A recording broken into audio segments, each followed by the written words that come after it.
Okay, we're gonna try to do different live stream today. I was planning this for a long time, but we have a chance to it. Okay, first let's start with the news.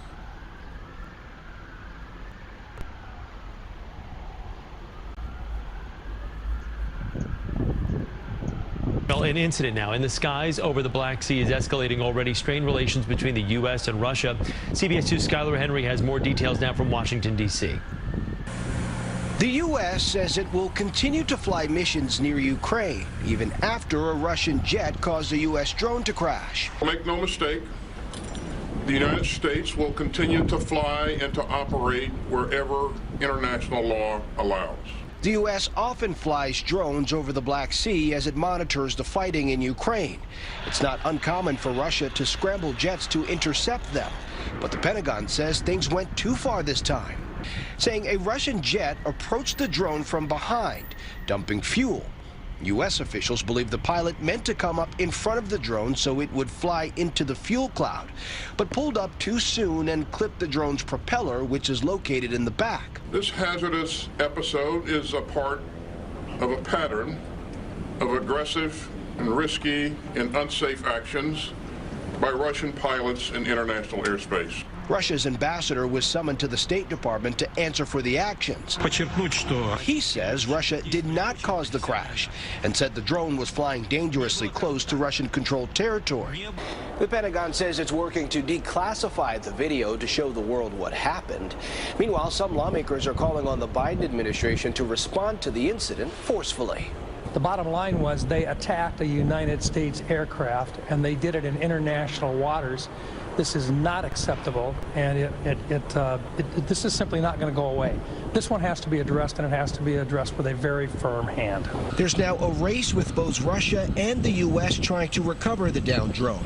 But America does not currently have a ship in the Black Sea. Skylar Henry, CBS News, Washington. Shown ourselves as strong partners, and there's evidence to that. So should all of us do this important homework? The bodyguard has... Okay, so if we'll fulfill our tasks, then we'll definitely have this victory. I'm confident that we'll have this victory. And I hope this will happen this year. We have everything to have it this year. We have France, we have diplomacy, we have you. We have combined everything against this wave of invaders. I think not a single country in the world can withstand on its own something against this war. I think only the United States would be capable to do that, but fortunately they don't have neighbors like that. There's just a couple of countries like that in the world, and Ukraine is facing this war not alone. We have friends. We make sure this aggression, this war would not continue anywhere else. We clearly understand what the Putin wants, what Kremlin wants. We understand what the military political leadership want. So it's important for everyone to focus, to stay working in their own places, and that's it. And then we'll have victory, because the truth, the righteous, is on our side, and the children that we love. And it's so horrible when we are losing them in the battlefield, around the battlefield. But they, Russians, they have countless of victims and casualties. That's their choice. Now ICTV, Oksana. Good afternoon, Mr. President. First, thank you for your example of resilience, invincibility, and belief. We all believe in the victory, but now a lot of international experts are telling that we have a war of exhaustion, and not a single party would have resources to have an victory, clear victory, and then there will be a negotiation. So how do these negotiations look like? What's the ultimate victory for Ukraine looks like? not thinking theoretically about how those negotiations could take place, we make very specific steps. Ukraine has initiated the peace formula at G20, although we would really like to have it G90 and not G20 in the world. So we've briefed everyone on the peace formula, how we see that. And then there's the outcome of what Russia has done here and how it has an impact not only on our security, because there are different crises caused by Russia's aggressive steps. As you know, the occupation of the nuclear power plant in Zaporizhia, and then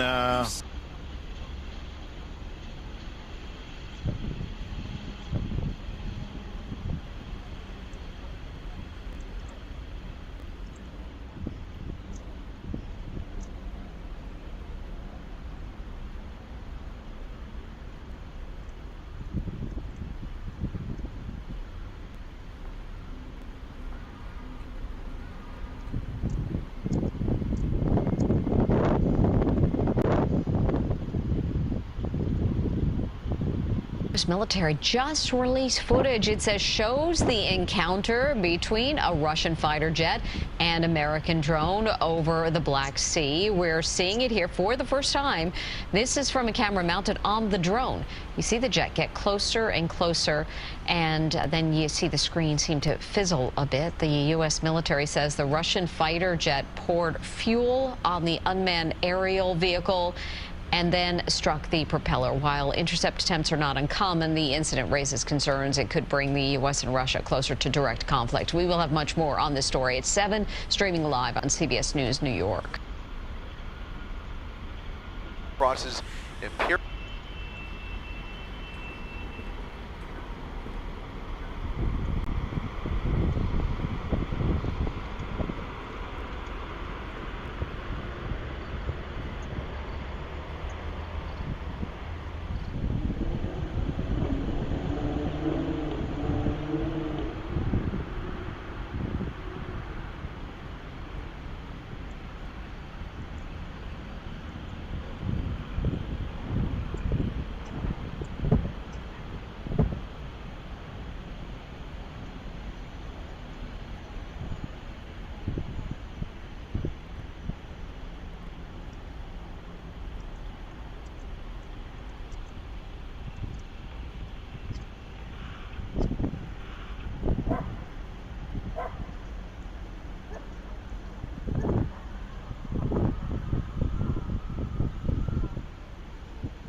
Already strained relations between the U.S. and Russia.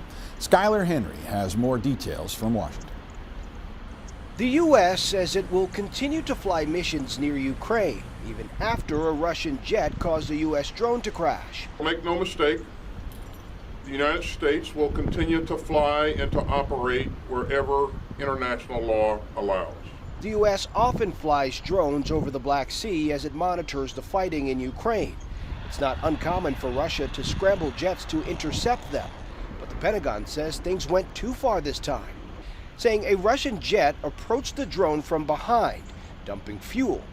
U.S. officials believe the pilot meant to come up in front of the drone so it would fly into the fuel cloud, but pulled up too soon and clipped the drone's propeller, which is located in the back. This hazardous episode is a part of a pattern of aggressive and risky and unsafe actions by Russian pilots in international airspace. Russia's ambassador was summoned to the State Department to answer for the actions.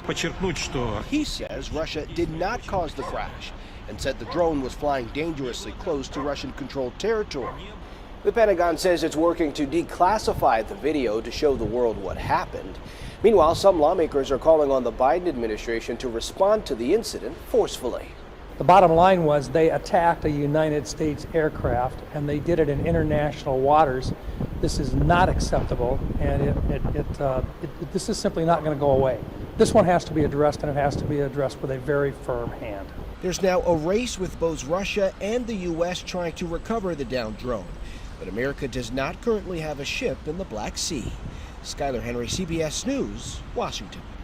Now, a national security spokesperson says that even if Russia beats the U.S. and recovers the drone first, it'll have a hard time exploiting whatever intelligence material is on board. The U.S. uses those surveillance drones to gather intelligence on Russian military activity and then shares it with Ukraine to help in the war against Russia. An incident in the skies over the Black Sea is escalating already strained relations between the U.S. and Russia. Skylar Henry has more details from Washington. The U.S. says it will continue to fly missions near Ukraine, even after a Russian jet caused a U.S. drone to crash. Make no mistake, the United States will continue to fly and to operate wherever international law allows. The U.S. often flies drones over the Black Sea as it monitors the fighting in Ukraine. It's not uncommon for Russia to scramble jets to intercept them. But the Pentagon says things went too far this time, saying a Russian jet approached the drone from behind, dumping fuel. U.S. officials believe the pilot meant to come up in front of the drone so it would fly into the fuel cloud, but pulled up too soon and clipped the drone's propeller, which is located in the back. This hazardous episode is a part of a pattern of aggressive and risky and unsafe actions by Russian pilots in international airspace. Russia's ambassador was summoned to the State Department to answer for the actions. He says Russia did not cause the crash and said the drone was flying dangerously close to Russian-controlled territory. The Pentagon says it's working to declassify the video to show the world what happened. Meanwhile, some lawmakers are calling on the Biden administration to respond to the incident forcefully. The bottom line was they attacked a United States aircraft, and they did it in international waters. This is not acceptable, and this is simply not going to go away. This one has to be addressed, and it has to be addressed with a very firm hand. There's now a race with both Russia and the U.S. trying to recover the downed drone, but America does not currently have a ship in the Black Sea. Skylar Henry, CBS News, Washington. Now, a national security spokesperson says that even if Russia beats the U.S. and recovers the drone first, it'll have a hard time exploiting whatever intelligence material is on board. The U.S. uses those surveillance drones to gather intelligence on Russian military activity and then shares it with Ukraine to help in the war against Russia.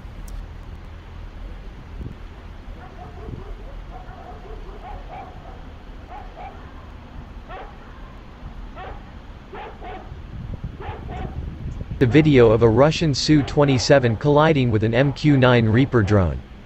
Which release said that it was identified that the Su-27 had a collision 9 times, which made the wings of the US MQ-9 Reaper drone. The impact caused the MQ-9 Reaper drone to fall into the Black Sea. As a result of this collision, the relationship between America and Russia is increasingly tense, which America accused Russia of intentionally crashing the MQ-9 Reaper drone. Meanwhile, Russia through a release stated that the reconnaissance drone turned off the telecommunication network, so that it could not be detected by Russia. Sources in Turkey report that the MQ-9 Reaper UAV shot down yesterday could be Ukrainian, of the 2 sold to Kiev for $1 million by the United States. The White House said the United States had not recovered the wreckage of the American drone shot down by the Russian Federation from the Black Sea and likely would not be able to do so. Earlier, White House spokesman John Kirby said that the United States would do everything possible to ensure that drone debris did not fall into the wrong hands. "We don't want anyone but us to get to them, drone debris," Kirby said.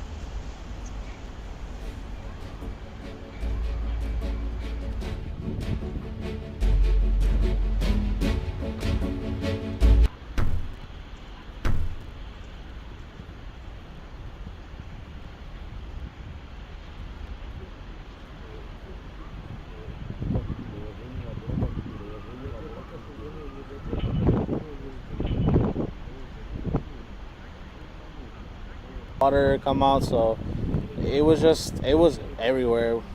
It was just a rush that we didn't really know what time it was gonna really the water come infect us, but as soon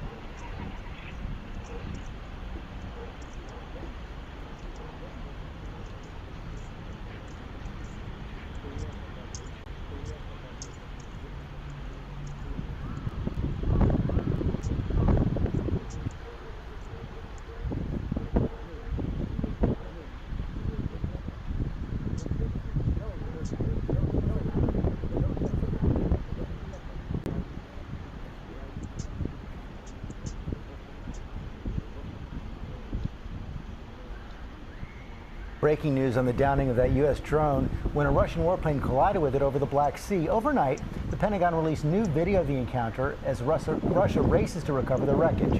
Chief Global Affairs anchor Martha Raddatz starts us off. Good morning, Martha. Good morning, George. This morning, Russian ships in the Black Sea are now circling the site where the drone went down. This, as we see for the first time, the now declassified powerful images of that Russian warplane moments before hitting the propeller of the U.S. drone as drone operators were watching in real time. The just released video from the underside of the drone shows a Russian fighter jet at high speed approaching the drone from behind and dumping a load of fuel on top of it, momentarily disrupting the video transmission.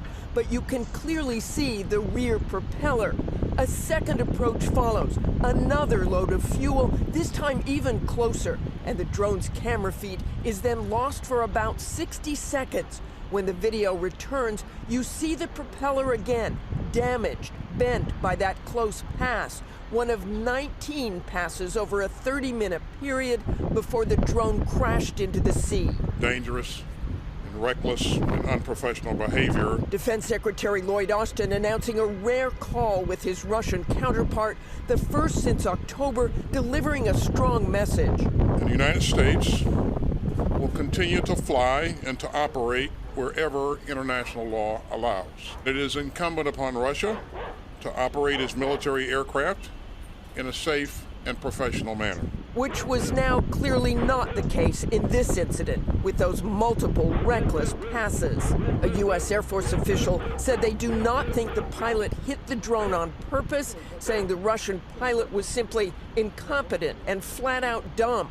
Despite the video evidence, Russia denies the fighter jet collided with the drone, but is now searching the area where it crashed. An official telling ABC News the Russians have recovered some pieces, but Joint Chiefs Chairman Milley says he is not worried. It probably broke up. There's probably not a lot to recover, frankly. As far as the loss of anything of sensitive intelligence, etc., as normal, we would take, and we did, take mitigating measures. So we are quite confident that whatever was of value is no longer of value. That's because the drone operators did have some control over the drone even after the collision, and they were able to remotely scrub the sensitive material. And even if the Russians recover a good portion of it, it will be inoperable. Robin? That is reassuring. All right. Thank you so much, Martha.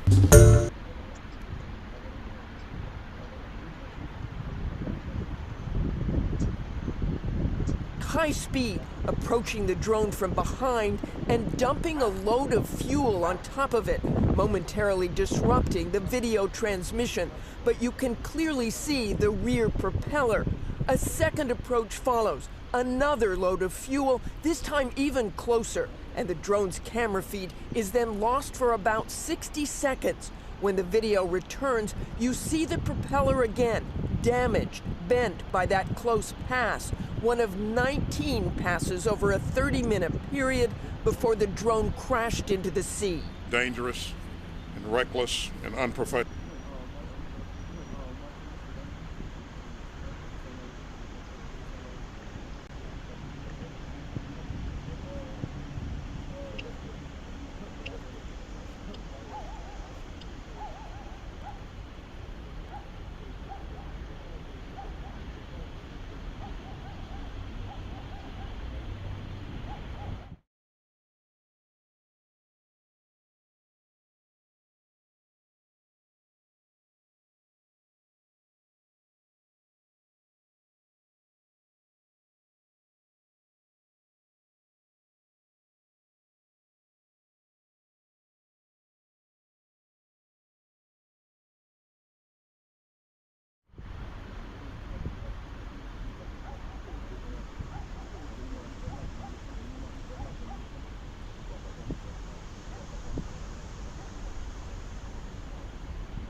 we saw were fighter aircraft dumping fuel in front of this UAV, and then getting so close to the aircraft that it actually damaged the propeller on the MQ-9.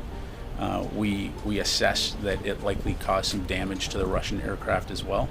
Because of the damage, we were in a position to have to essentially crash it into the Black Sea.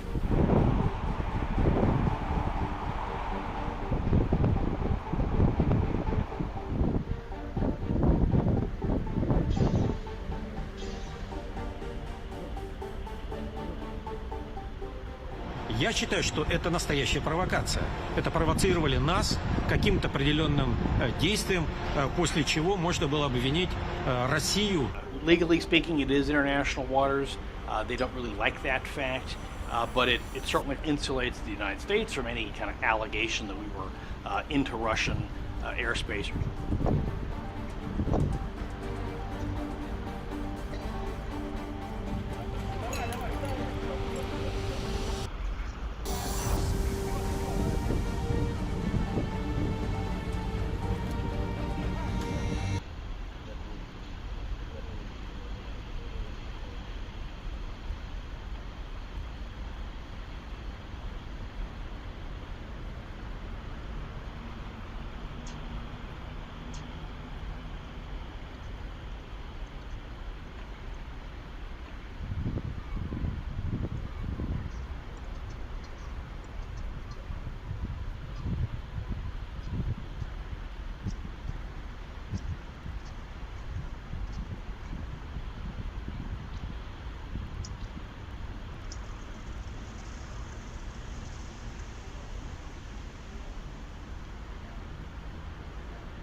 The Ukrainian drone can be seen approaching one of them before placing itself right above an open hatch and dropping its bomb into the tank, causing an explosion.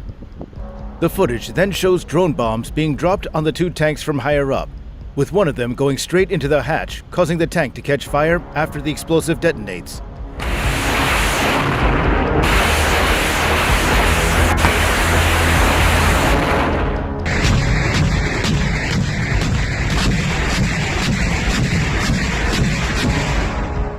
The Ukrainian military said late on Wednesday the Russians were attempting to advance on Bakhmut without interruption, and President Volodymyr Zelensky said his forces are keeping each sector of the front under control.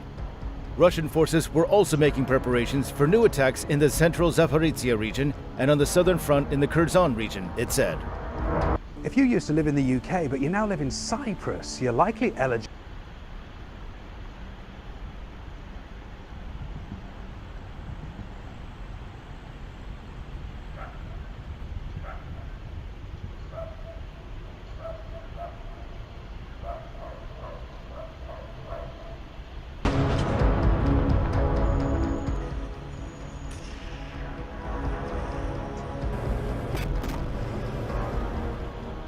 Dramatic footage captures the moment a Ukrainian drone drops a bomb on a Russian tank, sparking a huge fireball. The video reportedly bugs. Орудие! Выстрел! Выстрел!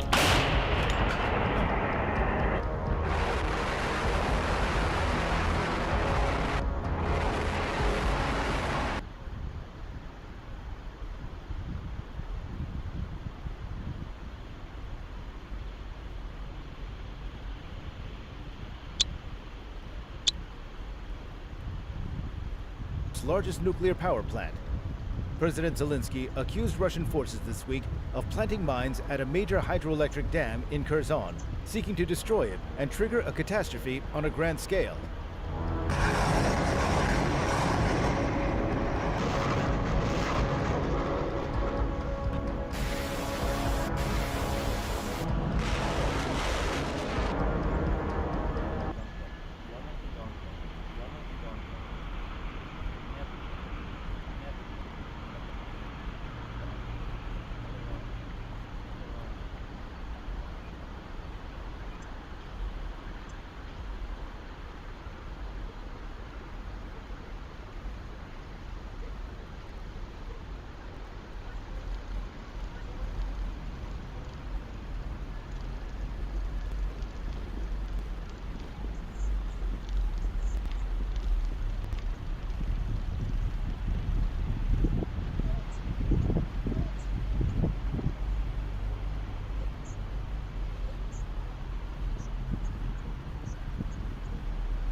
Listing the names of the dead, disabled, and children in a bid to artificially inflate its conscription numbers.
Breaking news on the downing of that U.S. drone when a Russian warplane collided with it over the Black Sea. Overnight, the Pentagon released new video of the encounter as Russia races to recover the wreckage. Chief Global Affairs anchor Martha Raddatz starts us off. Good morning, Martha. Good morning, George. This morning, Russian ships in the Black Sea are now circling the site where the drone went down. This, as we see for the first time, the now declassified, powerful images of that Russian warplane moments before hitting the propeller of the U.S. drone as drone operators were watching in real time. The just-released video from the underside of the drone shows a Russian fighter jet at high speed approaching the drone from behind and dumping a load of fuel on top of it, momentarily disrupting the video transmission. But you can clearly see the rear propeller. A second approach follows, another load of fuel, this time even closer, and the drone's camera feed is then lost for about 60 seconds. When the video returns, you see the propeller again, damaged, bent by that close pass, one of 19 passes over a 30-minute period before...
Leopard tanks that many are pinning their hopes on in the east, particularly Bakhmut. That city has been a key battleground in the war so far, and it's in the region where Kiev has signaled it's gearing up to launch a counteroffensive against Ukraine's President Volodymyr Zelensky says he believes Russia's war is approaching a decisive moment. In his nightly video address, he said Moscow was on the verge of failure in Ukraine thanks to Western weapons deliveries. And it's those deliveries, including German-made Leopard tanks, that many are pinning their hopes on in the east, particularly Bakhmut. That city has been a key battleground in the war so far, and it's in the region where Kiev has signaled it's gearing up to launch a counteroffensive against Russia. So, can Ukraine break the stalemate there? Russian artillery fires on Bakhmut after months of attempts to take the city. Ukraine has forced its enemy to commit major resources and take tens of thousands of casualties. The Ukrainian military says it's buying time for a spring counteroffensive. Part of the preparations for that counteroffensive are happening far from the front lines. In Spain, Ukrainian troops are finishing their training on advanced Western tanks. They hope the Leopards will be a game changer on the battlefield. Until now, Ukraine has been using older Russian model tanks. Ukrainian troops are getting training from NATO forces elsewhere too, like here in the UK, learning the art of combined arms warfare, how to coordinate all the high-tech weaponry with infantry assaults. On the front, a tank commander has high expectations. The concept and tactics of tank usage in battle will significantly change because Western tanks have a higher firing range and other capabilities like a digital information field. If this equipment is used properly, one can destroy the enemy before the enemy approaches its firing range. Analysts say Ukraine will likely mount a major attack in Zaporizhzhia province, aiming at the Russian-held city of Melitopol. A successful push would cut through Russia's supply lines to its forces further west. There are factors like weather that can only be guessed at, not controlled. Spring mud can slow or stop tank advances, bogging down the Russians and Ukrainians alike.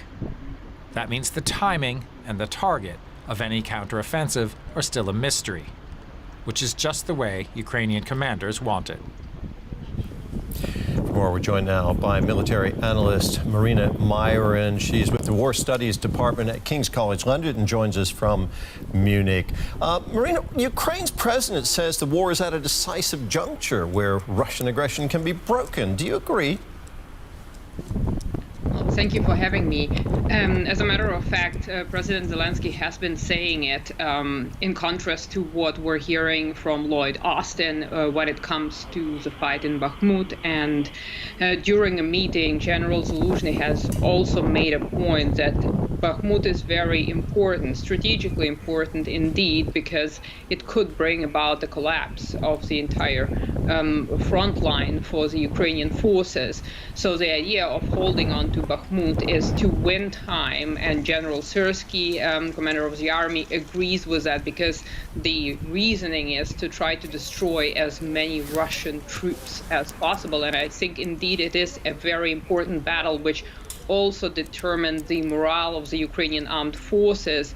And if they were to lose, it will give Russians a spring platform and obviously victory in the information sphere, which might put the credibility under a question mark of the capabilities of the Ukrainian armed forces should Russia succeed.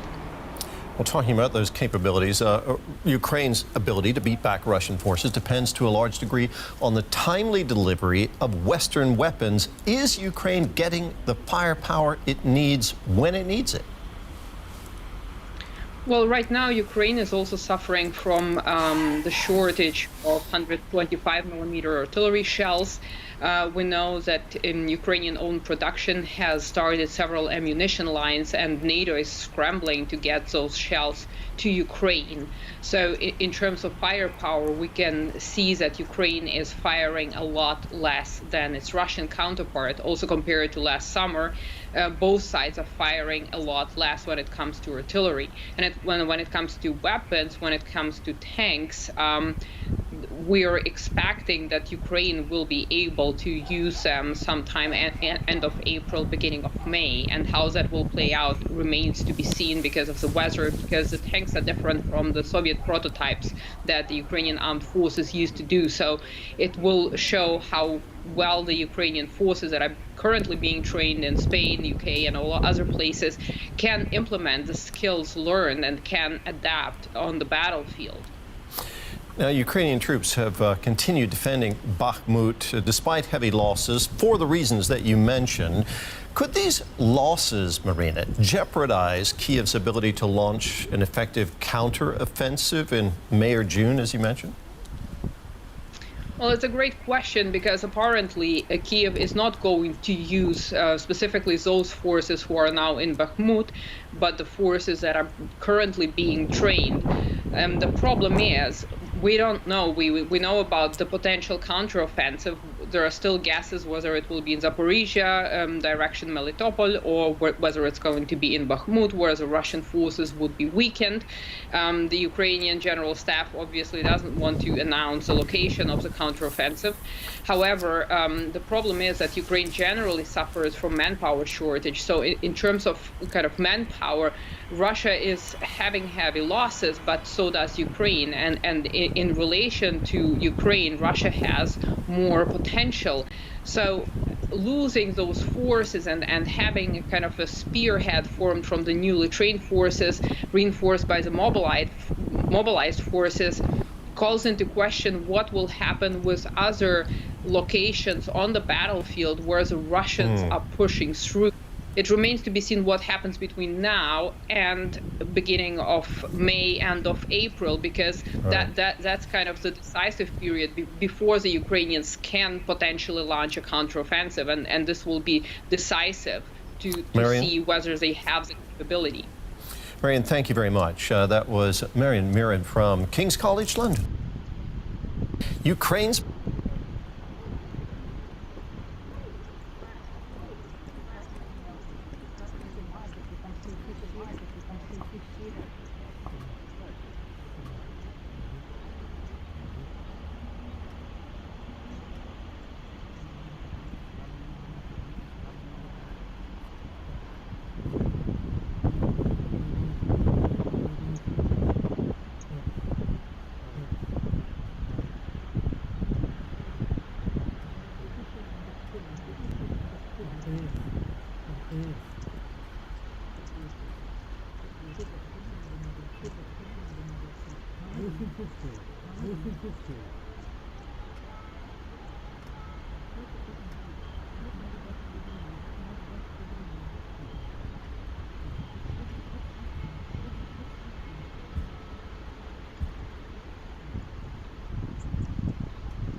This video was brought to you by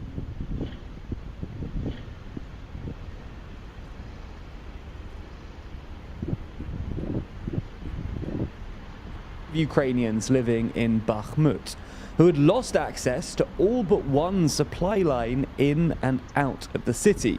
Since then, though, the situation has deteriorated further. They've been forced to retreat over the Bakhmuta River, and Wagner advanced into the western suburbs on Tuesday evening. The silver lining for the Ukrainians, however, is that Wagner's advances in Bakhmut have apparently emboldened Prigozhin, who's basically said that he wants Wagner to become an independent army outside of Russian command.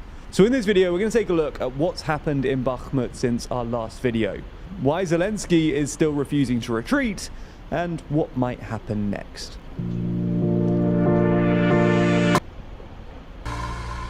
Okay, so as I mentioned a moment ago, in our last Ukraine update video, we told you that the Russians had almost encircled Bakhmut.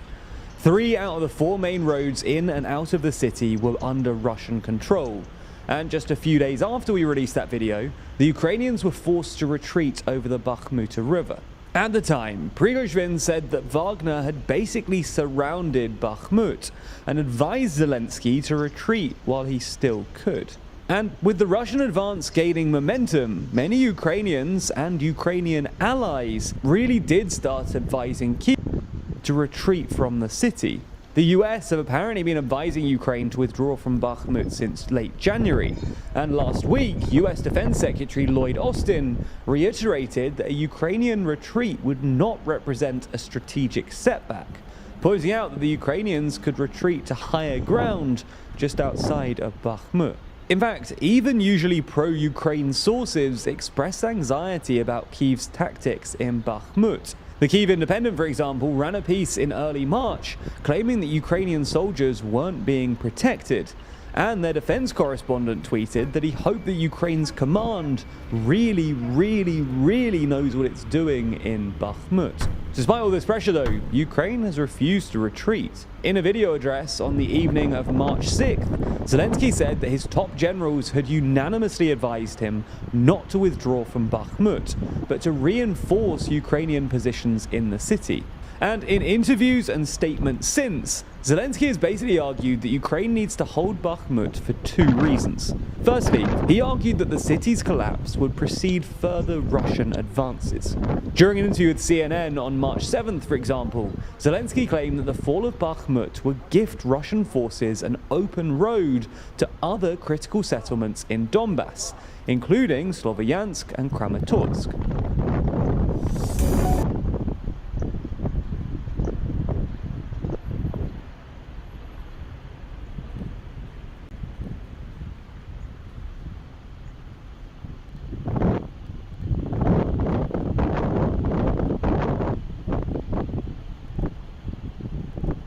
To attrit Russian forces. In other words, Kiev has claimed that the Russians are losing far more troops in Bakhmut than the Ukrainians are.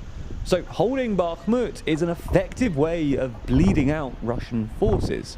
A deputy commander in Ukraine's National Guard said last week that the task of our forces in Bakhmut is to inflict as many losses on the enemy as possible. And Zelensky's national security chief claimed that casualties in Bakhmut have been 1 to 7 in Ukraine's favor. However, both of these claims are at least slightly contestable.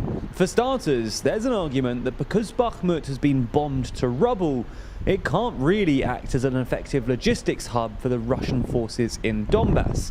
So it's a bit of an overstatement to say that Russian forces would have an open road to Sloviansk and Kramatorsk. Secondly, some analysts have pushed back against the idea that Bakhmut is a good place for the Ukrainians to attrit Russian forces. While defending urban areas like Bakhmut is normally a good way to attrit attacking forces, especially when they're using human wave attacks like the Wagner group are, there are reasons to think that the Ukrainians will be better off attriting Russian forces in different places.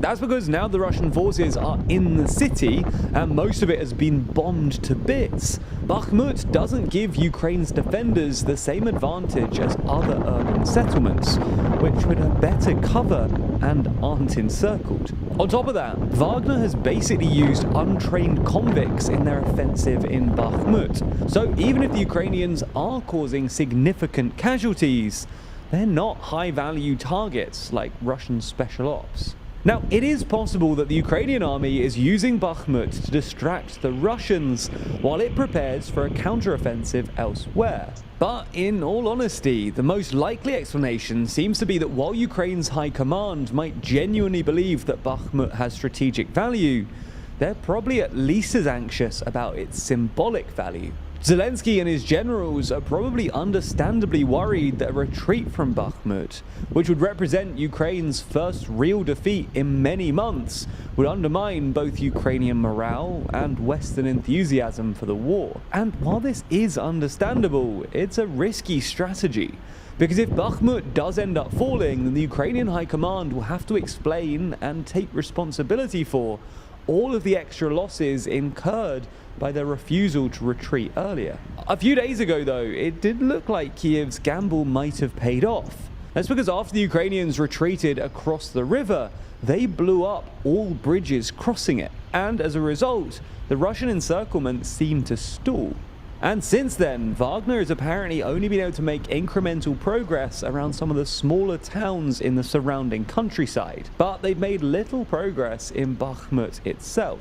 However, on Tuesday evening, Wagner forces broke through Ukrainian lines in the northern and southern suburbs, putting further pressure on Ukrainian positions within the town and the one remaining supply road in and out of it. Again, in his evening address on Tuesday, Zelensky insisted that his commanders unanimously favored reinforcing the town in order to attrite Russian forces, which certainly suggests that they're sticking with their current plans. Now, to be fair, these recent Russian advances don't necessarily mean that Bakhmut will fall. If we've learned anything from the war thus far, the Russian army is liable to cock-ups. However, if it does fall with thousands of Ukrainians still in the city, that would be a strategic disaster for the Ukrainian army, and might even put real political pressure on Kiev to explain why they didn't take the opportunity to retreat earlier.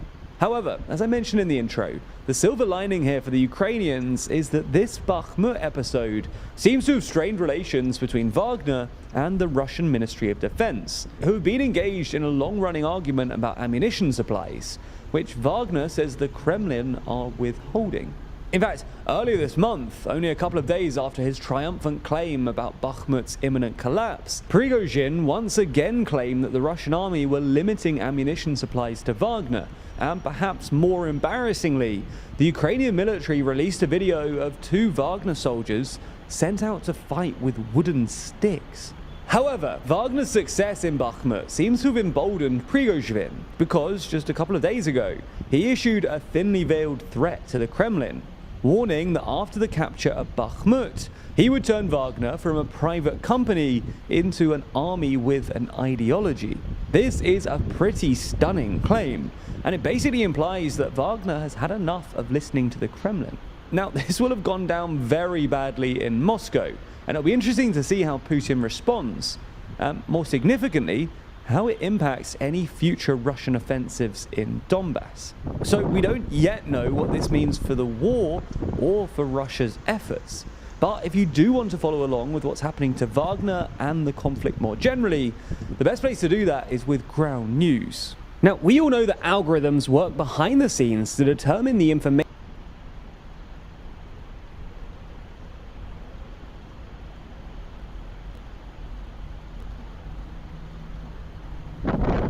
dashboard that shows you.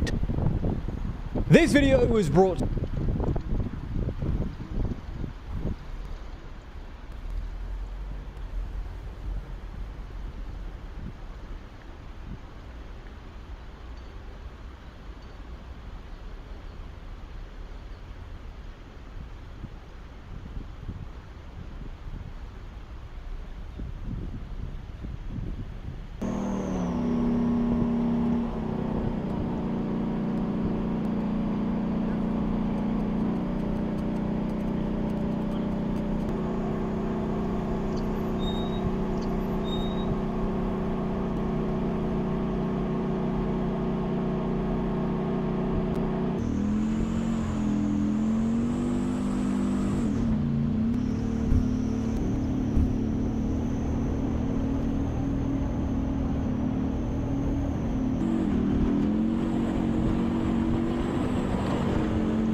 так.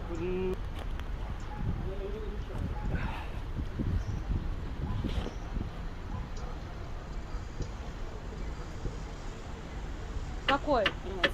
А, давай я заберу, если він тобі не нужен. Да, лежить пока що. Не нужен. Чуєш? Якщо ти айфон не пользуєшся фонариком, я можу дати фонарик. Я говорю, що він тебе не нужен. Він купить ще один собі. Да ладно. А я питам, яка... Не говорите, что я не помог.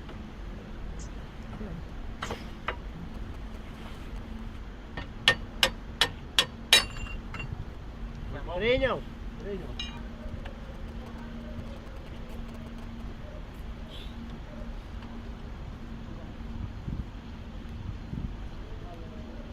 Длины ты понял? Я понял. Because with the new tanks, we can do a lot. Because these tanks are good, no question, but they fail during the combat. They are prone to breaking down. With the new tanks, I do not think we will have such problems. We'll be able to do our job properly. I think Russian forces are afraid of those new tanks. Because we, even with old tanks, more modern ones like T90, T90 for example, when you aim at it, it automatically detects you and targets the cannon. But our tanks also punish them. When the new ones will arrive, I think their fear will be doubled. Because with old tanks, we were doing our job. But with the new ones, it will be something more. Знаний как таковых. I did not have any proper knowledge or military education about tanks and how to fight. Because when you are 18, you don't really want to study. It was more for fun. But when I came here, in about 2 weeks, the guys taught me everything. Especially when you are involved in it and take part in it. You gain experience, which makes it easier when it comes to memorizing things. Ти получаєш цей опит і він запам'ятається. Тобто, а що тут бояться? Надо, зробимо. What should we be afraid of? If it is needed, we will do it. We have no other choice. We need to do it. They came here, got beaten and left. And we need to show them that they should not have come here. And now they will see it. No, we are not afraid. Not at all. No one is afraid. Everyone who I talked to here and my relatives, no one said that they were afraid or they did not want to do it.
update video 2 weeks ago, the Russian army, led by the Wagner Group, had effectively encircled the thousands of Ukrainians living in Bakhmut, who had lost access to all but one supply line in and out of the city.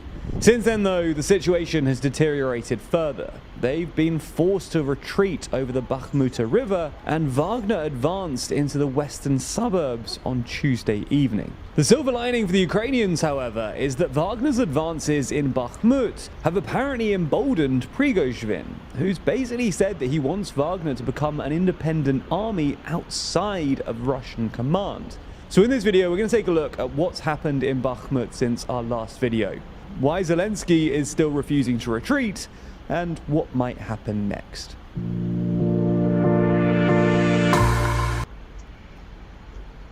As I mentioned a moment ago, in our last Ukraine update video, we told you that the Russians had almost encircled Bakhmut.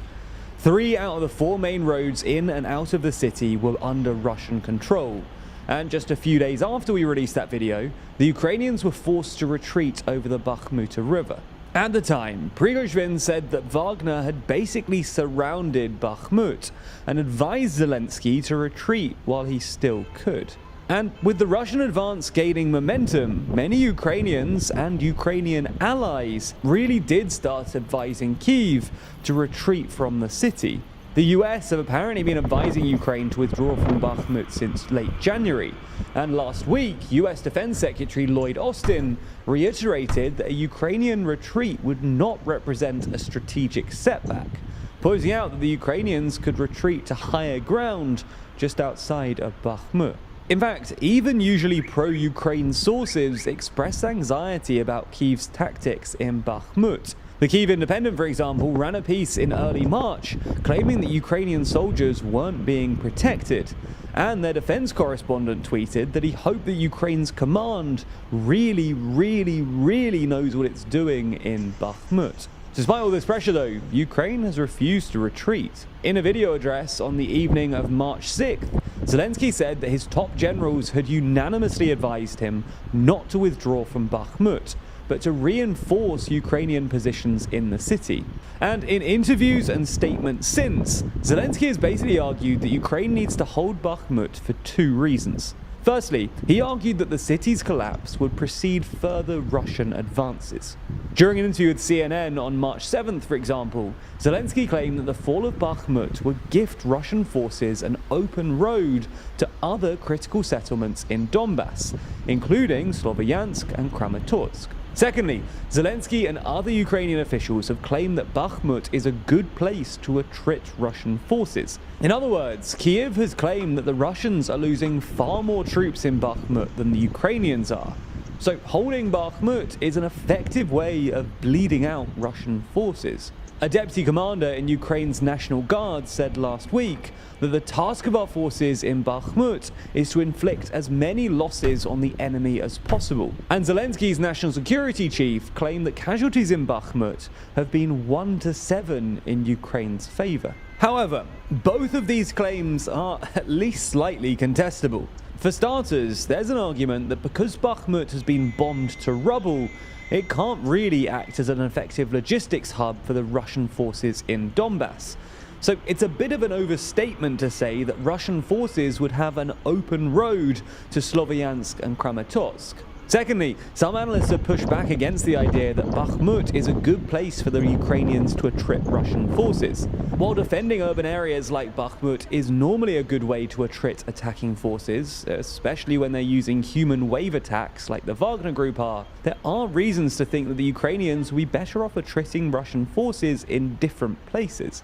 That's because now the Russian forces are in the city and most of it has been bombed to bits. Bakhmut doesn't give Ukraine's defenders the same advantage as other urban settlements, which would have better cover and aren't encircled. On top of that, Wagner has basically used untrained convicts in their offensive in Bakhmut. So even if the Ukrainians are causing significant casualties, they're not high-value targets like Russian special ops. Now, it is possible that the Ukrainian army is using Bakhmut to distract the Russians while it prepares for a counteroffensive elsewhere. But in all honesty, the most likely explanation seems to be that while Ukraine's high command might genuinely believe that Bakhmut has strategic value, they're probably at least as anxious about its symbolic value.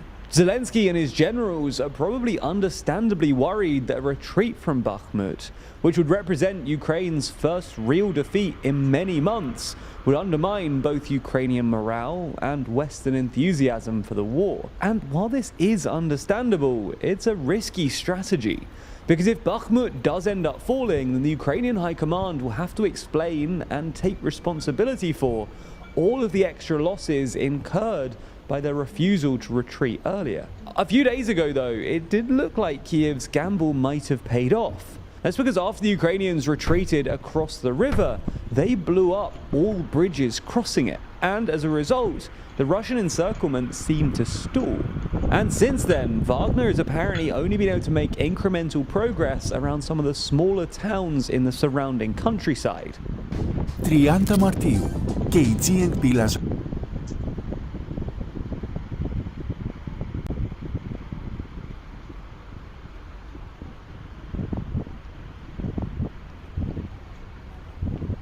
in Bakhmut itself.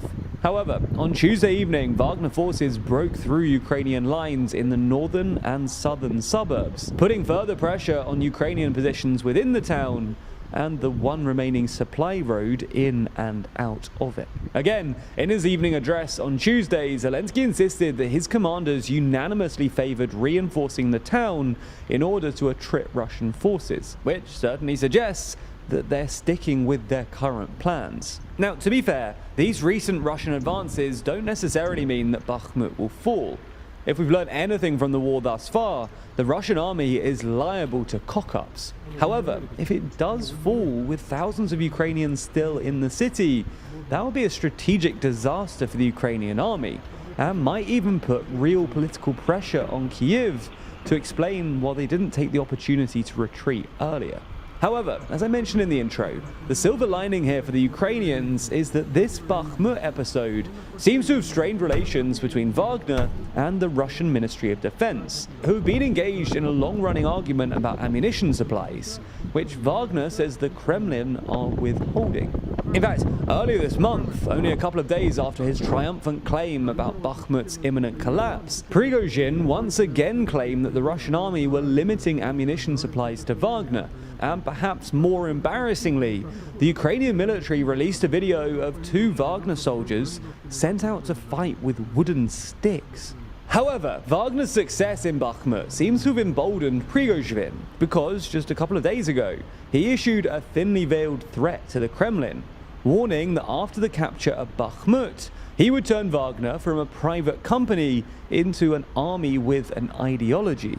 This is a pretty stunning claim, and it basically implies that Wagner has had enough of listening to the Kremlin. Now, this will have gone down very badly in Moscow, and it'll be interesting to see how Putin responds, and more significantly, how it impacts any future Russian offensives in Donbass. So we don't yet know what this means for the war or for Russia's efforts. But if you do want to follow along with what's happening to Wagner and the conflict more generally, the best place to do that is with ground news. Now, we all know that algorithms work behind the scenes to determine the information that we see online. So ground news was created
Ukraine has converted these slogans into a reality, a dramatic reality. And it has made us to go up, to wake up to a kind of adulthood. We have rediscovered the brutality of the interstate war in our borders, and we are becoming an actor, credible, able to use coercion to the ones who threaten us. As I said, Russia is threatening our security, and we are using coercion. We are becoming a hard power. What he have done, you know, as a lot of sanctions against Russia economy and Russian individuals.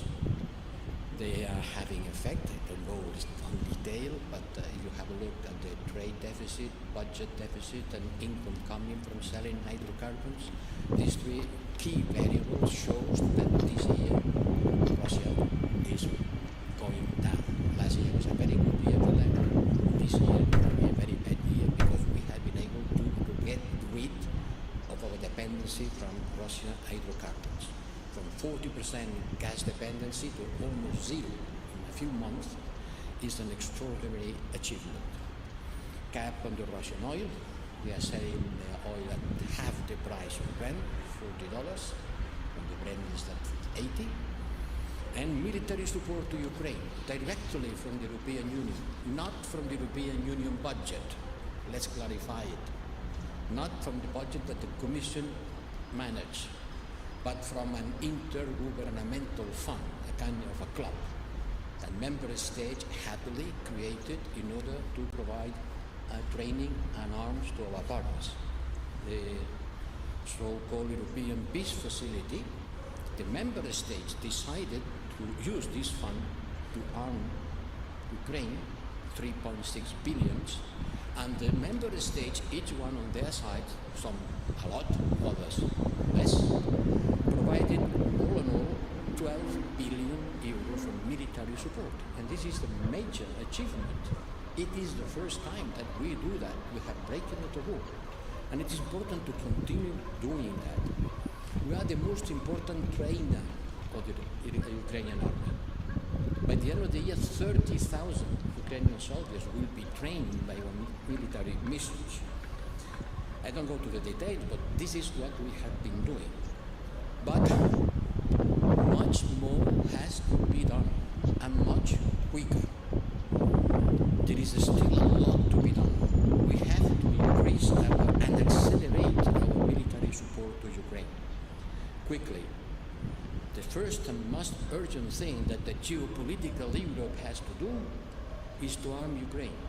If we said, as all the European leaders here said yesterday, that Russia cannot win this war, that Ukraine has to prevail, then let's go from the words to the facts and accelerate our military support to Ukraine, because Ukraine is in a critical situation from the point of view of the ammunition available.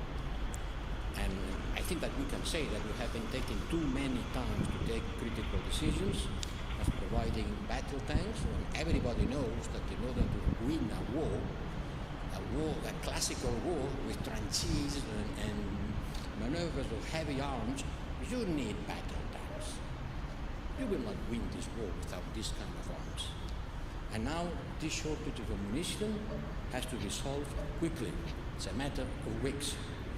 And this cannot be solved by going to joint procurements and buying, because any procurement that comes to the market will go at the queue of a long list of commands already passed by the member states.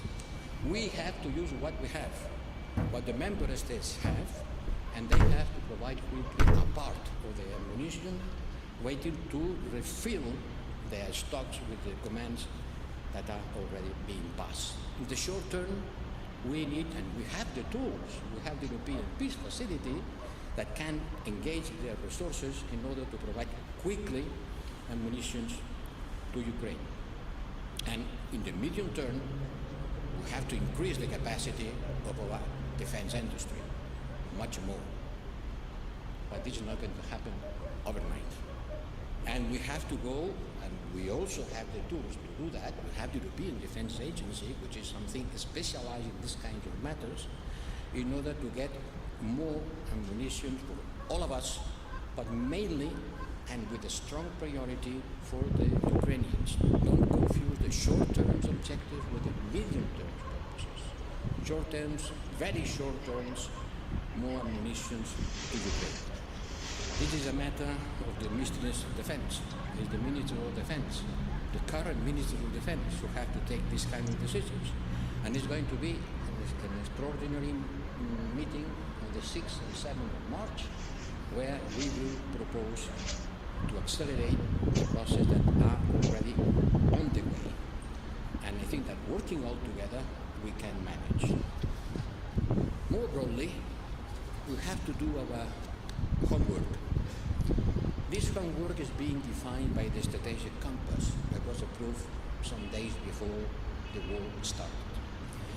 And there is clearly defined how we can increase our role as security and defense actor. On the new battlefields, the cyberspace, the sea, places where the world will have a different characteristics, maritime security, space security and defense, among others, cyber defense. Because, you know, we forgot about classical wars. We were only engaged on expeditions and blitzkrieg, technological blitzkrieg.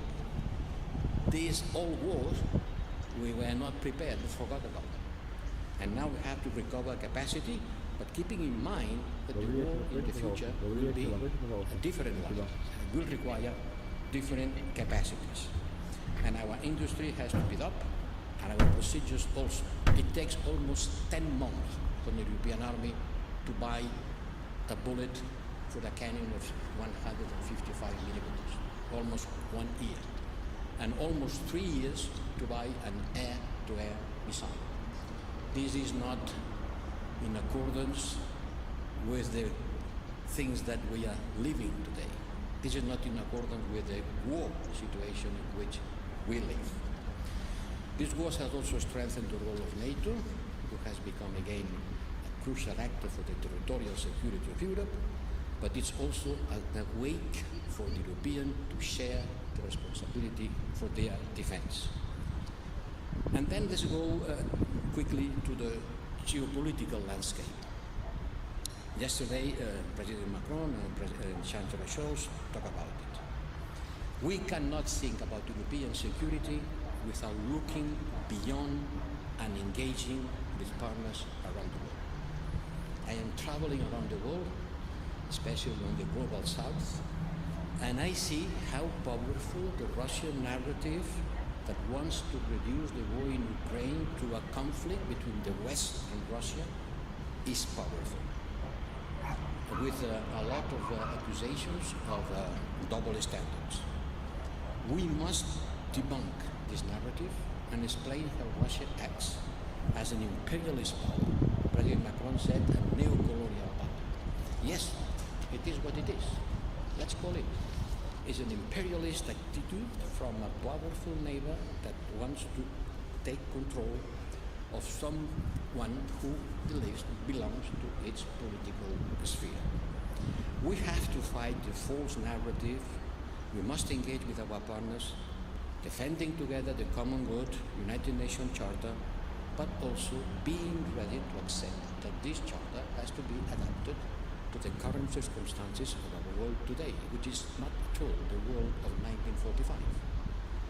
The share of wealth, political influence, the number of people is completely different, and we have to adapt to it. This war has also underlined the vulnerabilities and needs of our partners in facing their socioeconomic and environmental challenges. And they fear that we focus only on Ukraine and that we divert from our responsibilities in other areas. They blame us for us. We have to reassure them that we will not do it, that we will increase our engagement and our responsibilities with the rest of the world. Because this war has increased the challenges that the world faces, and both in crisis of resources, economic growth, and political and socio-economic troubles.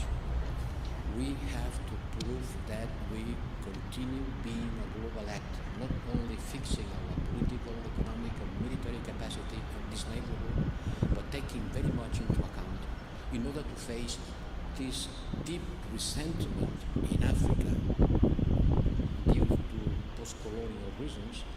Russia supported us, or in Latin America, anti-imperialism feeling, you supported dictatorships. People have memory and people have feelings. So we have to engage more, showing that we are defending universal values, not only values that are good when Ukraine, our neighbor, is being invaded, but it's a guide for us for our geopolitical action as a security provider and also as someone who defends United Nations Charter and principles in a constant and comprehensive and coherent way. This is the big challenge in front of us. Short-term, quick ammunitions. Medium-term, increase the capacity of your defense industry. And from now, from tomorrow, and for a long time, to look at our partners in the South in order to make them to participate in the world reaction against Russia for the war in Ukraine. Thank you.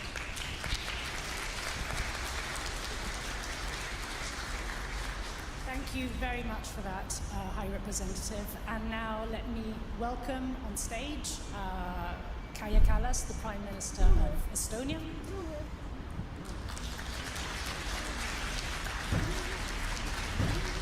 Ulf Kristersson, the Prime Minister of Sweden.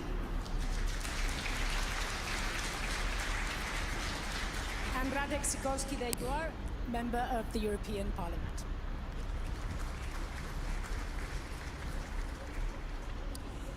So the High Representative there talked about the short, the medium and the long term. And let's try to the extent possible in the next hour and a bit to focus on that medium and long term. We've talked a lot about, obviously, the short term over the last couple of days. Now, of course, we don't have that crystal ball into the future, but what we know is what we can do now. And what we do now can determine, or at least shape, the extent to which we move towards either one extreme or the other, and perhaps avoid that fudge in between. What I would also say, and this points to that distinction between the medium, the short, medium, and the long term, is that there is a difference between what it means for Russia to lose this war and what it means for Ukraine to win this war. And of course, for Russia to lose this war, this is that short-term question, which really has to do with what weapons we supply to Ukraine. However, for Ukraine to win this war, Russia's defeat is a necessary but not a sufficient condition. What Ukraine needs is democratic consolidation, it needs economic reconstruction, and it needs security guarantees. So to the extent possible, I'd really like to focus this discussion on those sort of three sets of issues. And perhaps, Prime Minister Kristersson, let me begin with you, perhaps with actually a very broad brush question.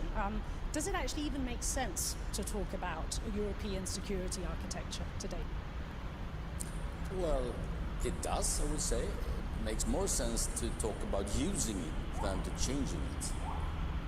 And honestly, we lack a lot in Europe, we lack a lot in the democratic world, but we show what we really have. And just give an example, the day before the invasion, the full-scale invasion, I was in Helsinki, rather accidentally, actually, having a talk to Finnish President Sauli Niinistö, and well, obviously we didn't know what was going to happen 4 o'clock in the morning after, but we did discuss that the immediate risk was there. But what we did discuss was actually the other risk. Will we stay united? Will the European Union countries stay united, or will there be serious divisions between countries? And even more, will we stay united with the US? Or will these kind of well-known differences that we had in the previous years, will they be kind of so obvious? And just to state the obvious, we did stay united, and we still do 1 year later. So I think there are you have to see all the problems, but also see what we have managed to do. And extremely big respect for Ukrainians. I was in Kiev 2 days ago, and for them saying that you do deliver weapons, but you do deliver weapons too late, too reluctantly, instead of doing it earlier and more decisive. But nevertheless, there is a structure, architecture. We are using it. We are showing that when we are doing tests, we actually do deliver. So I think so far so good, but that doesn't at all answer the long-term questions you have asked yourself and us. And let me follow up, sort of beginning to zoom into some of these issues, and in particular the economic part of this puzzle. Now, could we reflect a little bit about, again, looking ahead to that great day in which Russia is defeated? Here we are thinking about economic reconstruction. In particular, what role do you think that we as Europeans should be playing, as opposed to the United States, other players, multilateral banks? And if we are to do the heavy lifting on this, should we be actually thinking now about what kind of mechanisms should be put in place? Thinking about the models that we used in the recent past, next generation EU-like, to think about Ukraine's economic reconstruction. I mean, it's very clear that we will need to invent some mechanism to cough up with an enormous amount of money. And of course, there's also the element of Russia's role in all of this. Is it possible to think about what Russia's contribution to Ukraine's economic reconstruction should be? Well, the obvious answer would be what we actually started the work just a few days ago. We have a few hundred of billions of euros in frozen assets. I mean, that's not the one answer, but it's part of the answer. To unite on how much money is there, to unite on the legal possibility, the legal frameworks to be used to actually use this money for rebuilding, reconstruction, and other purposes as well. So my basic belief is that we have to be, this is not a think tank kind of long-term discussion. This is actually to take care of very immediate problems with very long-term consequences. And also to state the obvious, if we want to keep this unity with the US, very well proven yesterday, I would say, the European Union has to prove that we are extremely active in dealing with our own European affairs, not simply relying on the US taking care of it for us. Not at all in contrast to you, it's quite the contrary, together with the US, but really be forward-leaning in our European ambitions. I think in terms of, for example, the frozen assets, it's a complicated question, but it simply needs as a clear answer as is possible, because when we have that answer, we can start to operationalize what we will do with these money. Thank you. Prime Minister Kallas, moving on to security and defence, perhaps. First, a more medium-term question, as the High Representative put it, and then perhaps a more long-term one. On the medium term, actually over the last couple of days, we've been talking quite a lot about how our defence industry really needs to be rethought and reconfigured. And you've recently come up with a rather interesting proposal as to what role the European Union could play in this respect, modelled on the way in which we went about COVID-19. Could you perhaps say a little bit about that? And in particular, how is it that we could ensure that we generate that consolidated demand at European level in order for industry to respond? Yes, the problem is that Ukraine needs ammunition, and we also need to replenish our stocks. And the question is, in the medium term, is it going to go away, the demand that we have? One is that we have promised in NATO to have this 2% of our GDP as security investments, and I was actually quite surprised a year ago to learn that not many fulfill this criteria that we have agreed. So now there is clearly the demand on the side of Ukraine, but also on the side of European countries that have sent to Ukraine and want to, also increase their own defense because the risks and the threats are higher.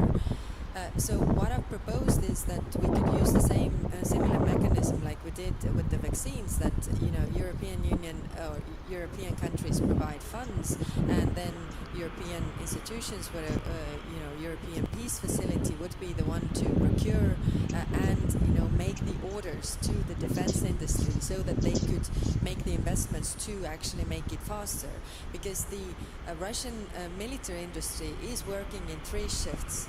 Russia is firing in a day the monthly European production of artillery shells, monthly production, and the European defense industry hasn't boosted its production. So where is the obstacle? Because clearly, if you read the room in terms of the trends that are in Europe, then there is clearly the demand, and in a market economy, when there's demand, there also has to be, or it will increase the capacity. So to make it faster, because Ukraine must be able to defend themselves to win this war, so that Russia goes back to their borders, and this is not possible without the ammunition. And what I'm really concerned about is when I talk to some of the colleagues and also the defense industry that has said that, we don't have any orders. We actually don't have orders big enough to boost the production, to make the investments. So it seems to me that some of the countries are still in the hope that it will go away. We will give everything to Ukraine right now, and then, okay, let's draw the line here now and stop this, because it's too expensive, and I think Russia is also playing on that, or hoping for that you will grow tired of your own initiatives, and then they have a lot of manpower, and as I said, their military industry is working in 3 shifts.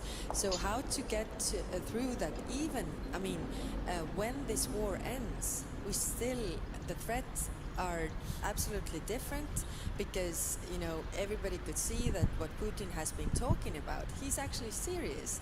In 1925 nobody believed Hitler, but he was quite open about these goals, and in 2007 Putin here in this conference was very clear about these goals. The problem was that nobody believed him, but let's believe him now, so that we have to make the decisions in the medium term but also long term. Well, absolutely. And in fact, connected to this is, of course, the whole question, again, looking at that long term, of Ukraine's security guarantees. Precisely because even in the best of circumstances, it would be extremely unwise to assume that there is going to be a state of peace. What kind of security guarantees does Ukraine need in order actually for that economic reconstruction to actually happen? Well, talking from my country's experience, and not only my country but many in NATO, then NATO is a peace project, and because we are in NATO right now, we are not living through some really dark times like Ukrainians are. So the only security guarantee that is really functioning is NATO and NATO membership. Of course, when the war is going on, I understand that many allies have, it is, one of the conditions or preconditions is that you don't have open conflicts, and Russia knows that very well. And if we somehow agree to these gray zones, then the gray zones are a source of conflict, are the source of wars, and it will not end. So the only functioning security guarantee is NATO membership. And we'll come back to this question of NATO membership. High Representative, let me turn back to you now. Now, we've talked about economic reconstruction, we've talked about security guarantees. Of course, the other fundamental leg is Ukraine's democratic consolidation. And it's very clear that I mean, this is, again, even in the best of circumstances, this is going to be a real challenge. I mean, to consolidate your democracy in a situation in which you're going to have an aggressive neighbor, again, even in the best of circumstances in which you liberate all your territory, and where economic reconstruction, precisely for that reason, will continue to remain a challenge, is not going to be easy. And of course, we don't have a silver bullet to this problem, but the closest we get to it is Ukraine's membership in the European Union. So could you perhaps give us your sense of where we are in this journey, and whether you feel that there is a sufficient sense of urgency that this needs to happen, and it has to happen fairly fast? Well, first of all, let me say that I completely agree with the Estonian Prime Minister proposal, that we are working on that, and it will work, but quickly. Otherwise, the war will be over. But Ukraine belongs to the European Union family, and it will be a member of the European Union, definitely. After what has happened, after being bombed and after being killed by the Russians the way they are doing, the history is already there in the European Union. The future of Ukraine will be in the European Union. As other, this will oblige us to change our rules of procedure. This will change the size and the diversity of Europe, because if Ukraine becomes a member, many Balkans countries will do also. And first, homework, because I cannot imagine that passing from 27 to 36, maybe not, but 33, could be possible with the rules in which we work and how we adopt decisions. So they have a homework, we have a homework. And they have a difficult homework because before the war, already Ukraine had a lot of problems. And we supported Ukraine before the war. We invested on the political and economic development of Ukraine 15,000 million euros. Well, with the war, we have invested 60 billion euros. But yes, Ukraine has to transform its structures, political structure, fight against corruption, and a real, true democracy, a vibrant economy. All that being bombed, well, it's quite difficult. But they will do it because they want to do it quickly, and we have to accompany them. And the Commission is doing at a speed never seen before. Now it's done. Ukraine belongs to Europe. It could have been in a different way, but now it's done. Ukraine is a member of the European Union, European family, European culture, civilization, way of living, and this has to be institutionalized. They have to do their homework. We have to accompany them, and we have to prepare to receive Ukraine and others, like it or not. Prime Minister, you had a remark on this question. Yeah, just to add on that, I mean, as we have experienced joining the European Union, and it is, I mean, also Europe's interest that all these reforms are done. You know, free market, rule of law, getting rid of corruption, and there's a short opportunity window that we had after regaining independence. That every political force literally holds hands and says that we do these difficult reforms. Ukraine didn't do it in 1991. They didn't do the turnaround. But I can see that in Ukraine right now there is this will, there is this hope, and there's the political will to really do the difficult reforms that we also need. So we have to use this opportunity window because it will close after the war. It will close because the political infighting and everything will kick in, and that's why it's very important to give this hope to actually believe in Ukraine that they can do it. Well, just add on to that, because I think the messages we send from European Union right now, they are really important. There is a framework right now. There will be some kind of what we call an oral report back on how the criteria are being fulfilled during the spring, and then will be the more formalized feedback process during the fall, in terms of Ukraine, and obviously we have all heard the Ukrainian ambitions this year, or as President Zelensky said, 2023. So we shouldn't be able to misunderstand his point of view. But I think it's important now. I mean, everybody can agree on the key words merit-based. Nobody disagrees on that, because it's in a neutral way. It simply says you fulfill criteria, there are no shortcuts, we take this seriously. Everybody agrees. There is sometimes also a way of saying merit-based is a way of saying don't rush into it. Be careful. Take it easy. And I don't really like the kind of the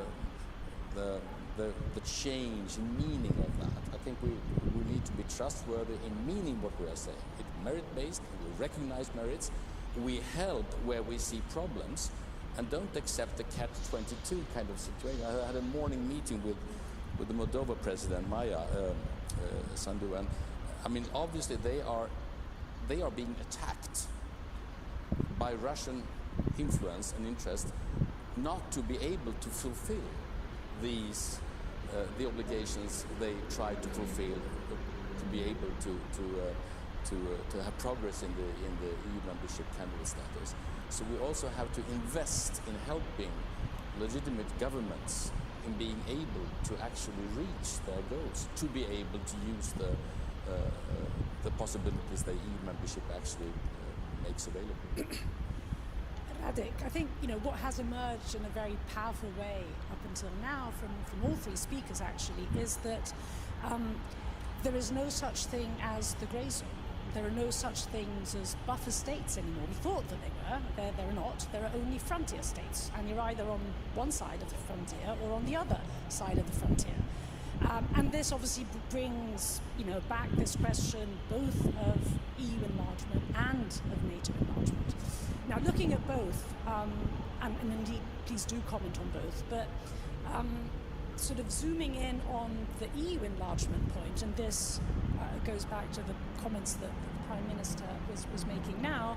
Of course, as we know, over the course of the last, certainly decade, this is a process that has been, on the one hand, hyper-politicized by specific member states that have slowed down this process. We started talking about it in terms of enlargement fatigue, and then all sorts of other considerations came in, and indeed what was supposed to be a merit-based process, that merit became a sort of shifting goalpost, and it became an excuse for enlargement not to happen.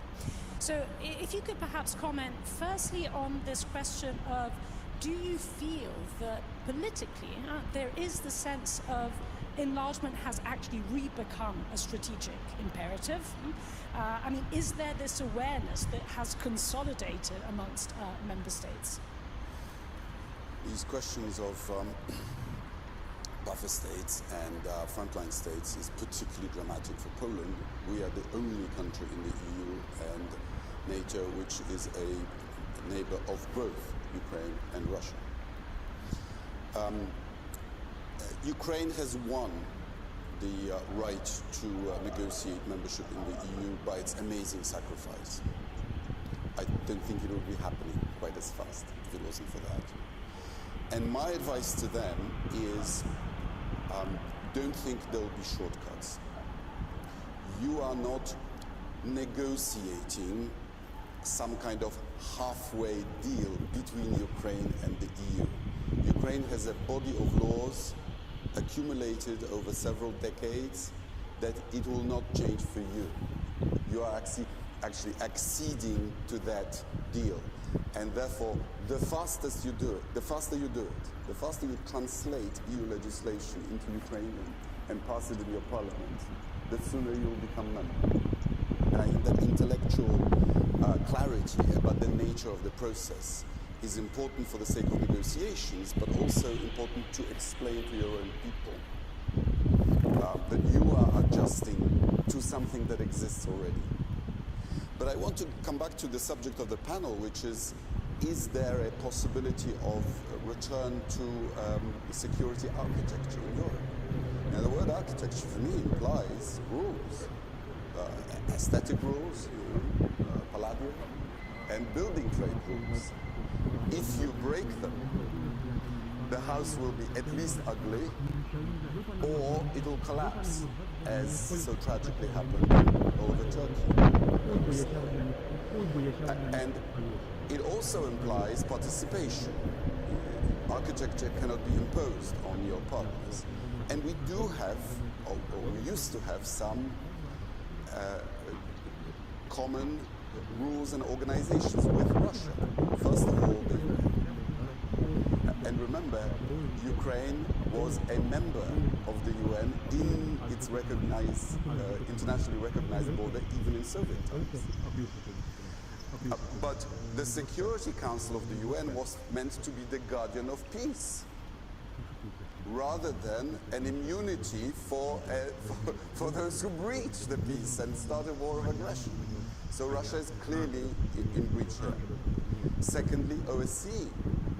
Let's remember what the basic deal was between the East and West, that the East would let up on the dissidents and the West would recognize the new post-war borders in Europe. Russia is in breach too. And thirdly, the Council of Europe, where we decided after World War II that the way to protect national minorities was the Council of Europe Convention on Minority Rights. Russia would have been perfectly in its rights to say, we don't like this particular Ukrainian law on the language or the rights of Russian speakers in courts in Crimea. Fine, you can do that, but you mustn't invade. And so what I'm saying is that the problem with recovering a sense of order, of predictability, is the nature of the Russian regime, which has broken these rules. And so I don't think the architecture can be restored without change in Russia. And lastly, I agree with the High Representative that if Ukraine wins, and we do have a change, a transformation in Russia, that could possibly be a constitutional moment for the globe, so that our institutions such as the Security Council start better reflecting the changed balance of power. That makes sense. Back to this question though of enlargement. Enlargement needs to happen. It needs to happen fairly fast. I mean, as the Prime Minister was saying, you need to sort of catch that momentum. It's not going to last forever. On the other hand, we also know that even if all conditions are fulfilled, things can happen afterwards. Yeah? Once you do enter the European Union. So perhaps flipping into the European Union in our discussion, you know, if you, on the one hand, need to accelerate an enlargement process, and on the other hand, you need to make sure that those democratic standards continue to be fulfilled once inside, what are the lessons that we should be drawing, and how is it that we have to start changing internally as well in order to make this happen? Well, I keep telling the government of Poland, for which I didn't vote, that the best thing they could do for the membership of Ukraine is to fix our Polish problems with Brussels. Because we want Western Europeans to think that Ukraine will be a worthy and a useful member, rather than another large, poor, post-communist country with democracy and rule of law problems. But you know, we are addressing it after the financial crisis, when it was discovered that some countries were breaking the rules of the Growth and Stability Pact.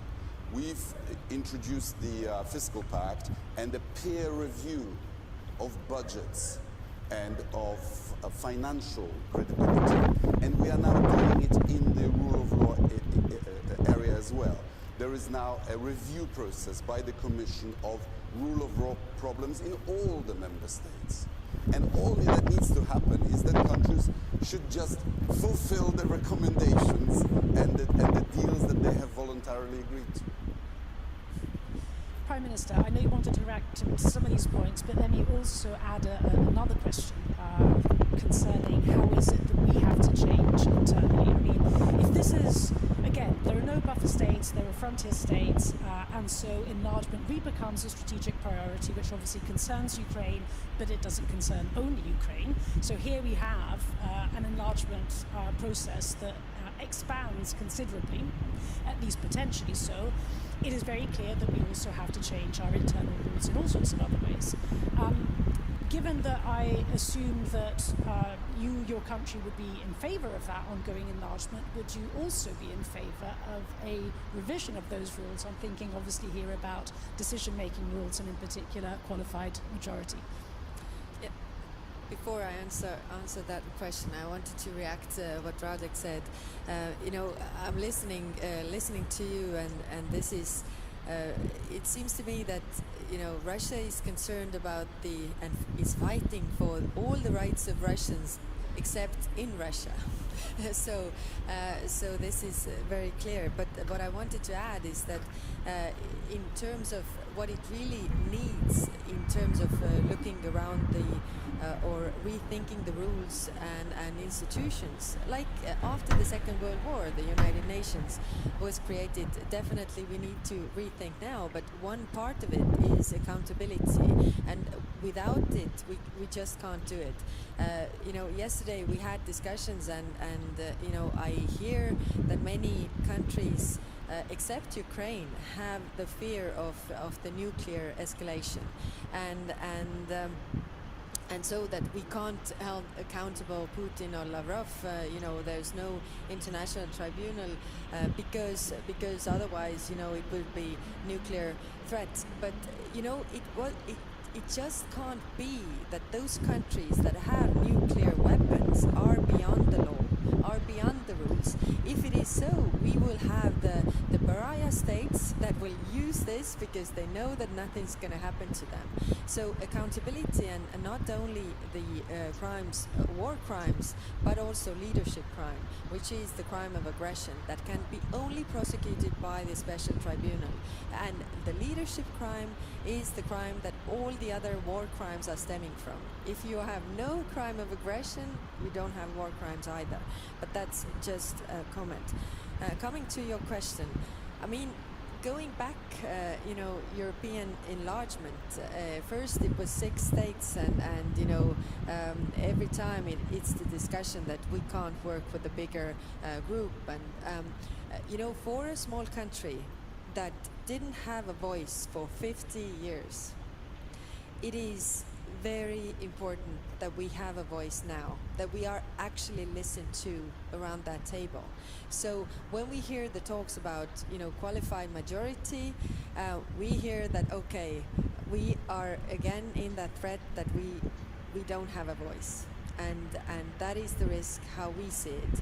If we have, and we have problems with, certain issues, so far we have managed to make decisions, even during this hard time of war this year, where we have been united and we have done the decisions and necessary decisions. So I wouldn't throw the baby out with the bathwater, really, because it has so many positive sides for countries like mine, small countries that didn't have a voice when we were occupied.